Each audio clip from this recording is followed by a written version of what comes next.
இப்போ செய்ய போகிறது பீன்ஸ் பொரியலுங்க. இப்போ செய்கிறது பாருங்கள்.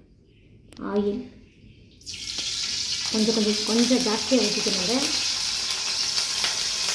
கடுகு உளுத்தம்பருப்பு போட்டுக்கணும். நல்லா கடுகு வெடிக்கணும். அப்புறம் கருவேப்பிலை சேர்த்துக்கணும்.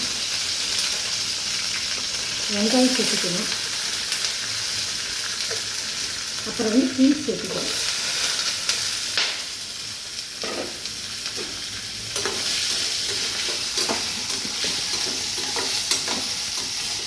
நல்லா காய் எண்ணெயிலேயே வணக்கணும். அப்போ தான் நல்லா ருசியாக இருக்குங்க. வேணும்னா கொஞ்சம் தண்ணி கூட சேர்த்திக்கலாம்.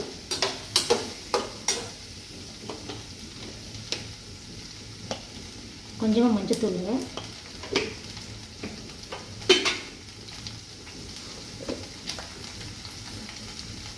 தேவையான அளவு உப்புங்க.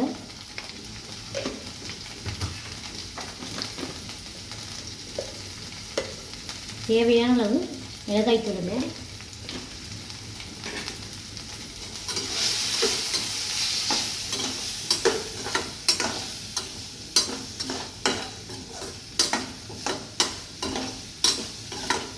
ஒரு 10 நிமிஷம் வெந்தாலே போதும்.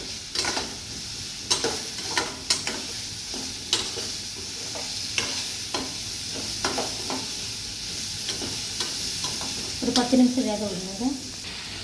இப்போ தேங்காய் சேர்த்துக்காங்க. தேங்காய்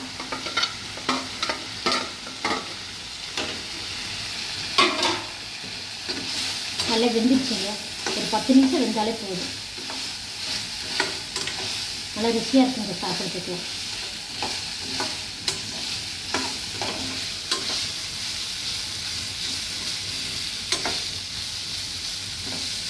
தேங்காய் போட்டு ஒரு 5 நிமிஷம் கலர்னா போதும்.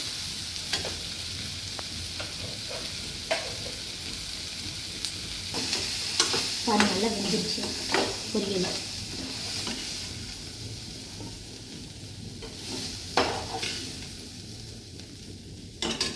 பாருங்கள், பொரியல் நல்லா இருக்குது.